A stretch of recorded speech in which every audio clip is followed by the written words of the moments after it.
الحمد لله رب العالمين والصلاة والسلام على سيد الأنبياء والمرسلين أما بعد.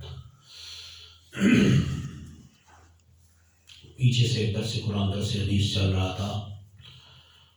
ندائے یا رسول اللہ یعنی قریب دور نزدیک روضہ انور پہ حاضر ہو کے یا دور مقام کسی اور جگہ کھڑے ہو کے یا میدان جنگ میں کسی اور ملک میں ہونے والی جنگ میں صحابہ کرام کا دوران جنگ اور جہاد یا محمد کہنا یہ احادیث صحیحہ اور روایات صحیحہ سے ثابت ہے. حلب ملک شام کا ایک شہر ہے. صحابہ کرام رضوان اللہ مجمعین کا وہاں جانا ہوا اور صحابہ کرام رضوان اللہ مجمعین نے وہاں جہاد کیا. تو گھمسان کی لڑائی ہوئی اور مسلمانوں کو سخت آزمائش کا سامنا کرنا پڑا. جب سخت آزمائش آئی تو عظیم الشان صحابی رسول حضرت کعب بن دمرہ رضی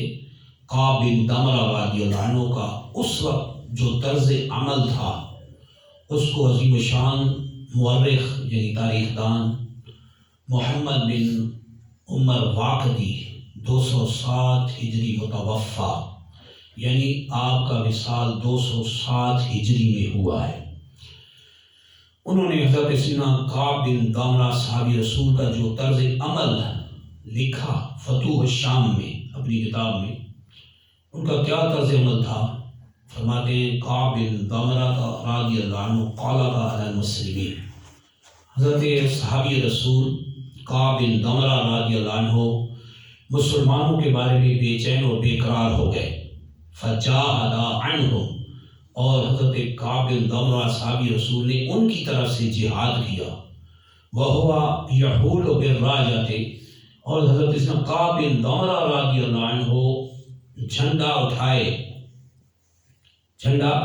اٹھائے ہوئے تھے.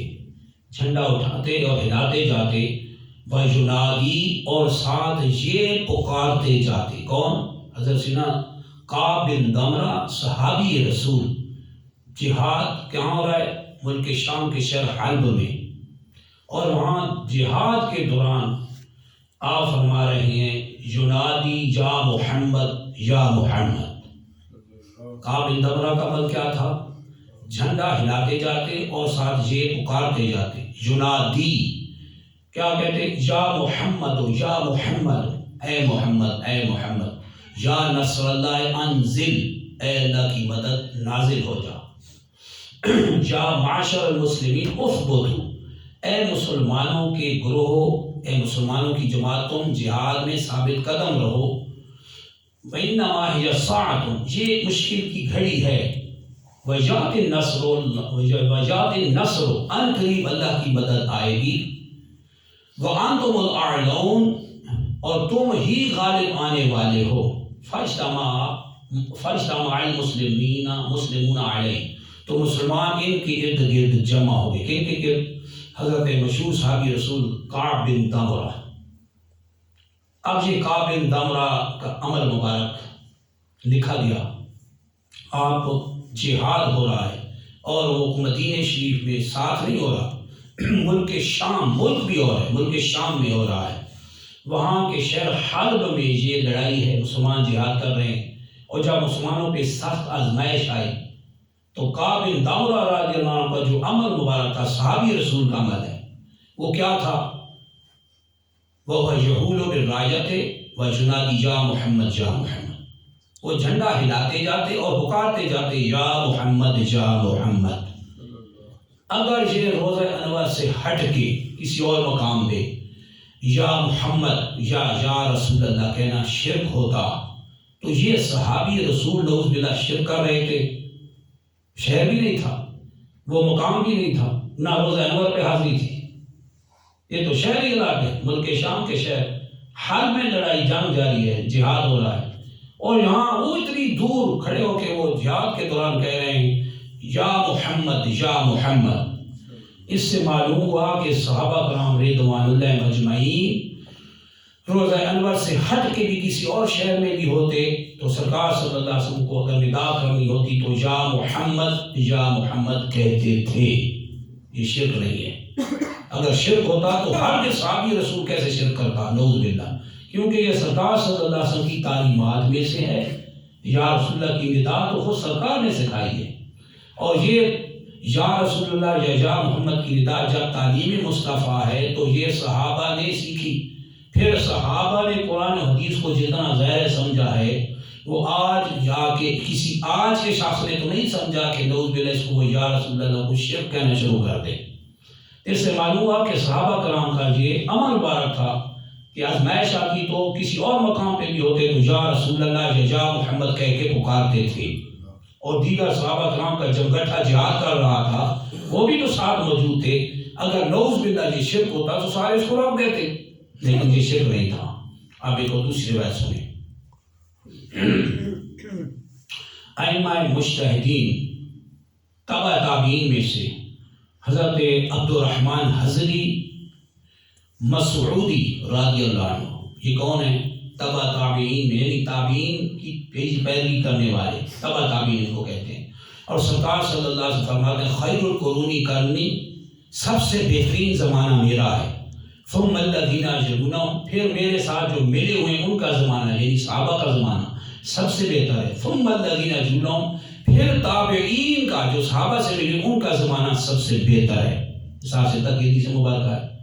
تو یہ تبع تابعین میں سے حضرت عبد الرحمن ہے، یہ حضرت سیدنا عبداللہ بن مسعود صحابی رسول، جو صحابہ کرام میں 1,24,000 قوم بے صحابہ کرام میں جو صرف 10 مفتی تھے جن کو امام مجتہد مطلق کہتے ہیں، ان میں سے ایک عبداللہ بن مسعود تھے۔ اور ہمارے امام اعظم ابو حنیفہ نعمان بن ثابت جو کہ تابعی بزرگ ہیں، صحابہ سے قرآن و سنت کی براہ راست تعلیم سیکھی ہے، 7 صحابہ کرام سے آمنے سامنے بالمشافہ، وہ ان کے درمیان براوی نہیں ہے۔ آپ کی حدیث صحیحہ کا مجموعہ قوی ترین ہے، ضعیف تو یہاں ہے ہی نہیں، کیونکہ جو بعد میں امام بخاری اور جتنے محدثین گزرے ہیں وہ تو کافی بعد میں آئے، تو انہوں نے تو بیچ میں سینکڑوں کا چین چلایا راویوں کا، پھر جا کے حدیث بیان کی۔ اس لیے آپ ان سے قسم لیتے تھے، امام بخاری رحمۃ اللہ علیہ قسم لیتے تھے، راویوں سے اس طرح کا سلسلہ ہوتا تھا۔ لیکن امام اعظم حنیفہ کو یہ شرف ہے کہ براہ راست 7 صحابہ کرام کے آمنے سامنے علم حدیث لینے والے تھے، علم تفسیر لینے والے تھے، اور آپ کا زیادہ فقہ جو یعنی روایات ہیں وہ حضرت سیدنا عبداللہ بن مسعود کی روایت ہے۔ اور عبداللہ بن مسعود وہ عظیم شان صحابی رسول ہیں جن کے بارے میں سرکار صلی اللہ علیہ وسلم فرماتے ہیں میری امت کے لیے جو عبداللہ بن مسعود پسند کریں وہ میری پسند، اور جو یہ ناپسند کریں وہ میری ناپسند۔ اس کمال کے مجتہد مطلق تھے، محدث اور صحابی رسول عبداللہ بن مسعود کے یہ پوتے کون؟ حضرت سیدنا عبد الرحمن رضی اللہ عنہ۔ ان کی ایک لمبی ٹوپی انہوں نے پہنی ہوئی تھی اور اس میں کیا لکھا ہوا تھا؟ محمد یا منصور۔ چنانچہ عظیم الشان محدث اور اجلہ محدثین علماء کرام میں سے بہت بڑے محدث گزرے ہیں، وہ اس کو نقل فرماتے ہیں کہ حضرت سیدنا عبد الرحمن جو حضرت عبداللہ بن مسعود کے پوتے ہیں وہ فرماتے ہیں ان کا کیا حال تھا، فرماتے ہیں قد رأیتہ وعلی راسہ قلنسوۃ، کہ میں نے ان کو دیکھا کہ ان کے سر پہ ایک ٹوپی تھی، اطول من ذراع، جو ایک ہاتھ سے زیادہ لمبی تھی، مکتوب فیہا محمد و یا منصور، ان کی ٹوپی میں لکھا ہوا تھا محمد یا منصور، یعنی وہ محمد جن سے مدد دی جاتی ہے۔ آپ وہ ایک ہوتا ہے نا زبان سے کہنا، انہوں نے اپنی ٹوپی میں تحریر کروا رکھا تھا۔ کون تھے؟ صحابی رسول کے پوتے حضرت سیدنا عبد الرحمن رضی اللہ عنہ، یہ عبداللہ بن مسعود کے پوتے ہیں۔ اس سے معلوم ہوا کہ تابعین اور تبع تابعین میں بھی یہ عمل جاری تھا کہ وہ سرکار وقار صلی اللہ علیہ وسلم کو ندا یا رسول اللہ یا محمد یا منصور کہہ کے پکارتے تھے، بلکہ ٹوپی میں بھی انہوں نے لکھوایا ہوا تھا۔ تو یہ بالکل جائز تھا، ہرگز شرک نہ تھا، کیونکہ شرک کا معنی ہی اور ہے۔ شرک کے یہاں معنی ہے، اس کی انفراد تفصیل ہم کل بیان کریں گے کہ شرک کسے کہتے ہیں، شرک کی کتنی قسمیں ہیں، پچھلی امتیں شرک کرتی تھیں تو کون سے کرتی تھیں، یہ امت مشرک ہو سکتی ہے یا نہیں، اس پہ ہم انشاءاللہ کل بخاری کی وہ نص پیش کریں گے کہ سرکار نے قسم اٹھا کے کہہ دیا کہ میری امت شرک کر ہی نہیں سکتی، بخاری شریف کی حدیث، اس پہ ہم نص کل پیش کریں گے انشاءاللہ کہ اس امت مصطفیٰ نے شرک اکبر کرنا ہی نہیں ہے۔ شرک اصغر ریاکاری کے وہ تو ہو سکتی ہے، لیکن شرک اکبر ہمیشہ کے لیے سرکار صلی اللہ علیہ وسلم کی آمد سے ختم ہو گیا، اور سرکار نے قسم اٹھا کے کہہ دیا۔ وہ بھی انشاءاللہ اس کی تفصیل آج نہیں انشاءاللہ کل بیان کریں گے۔ اللہ کی بارگاہ میں دعا میں حق سمجھیں، دوسروں کو حق پہنچانے کی توفیق عطا فرمائے۔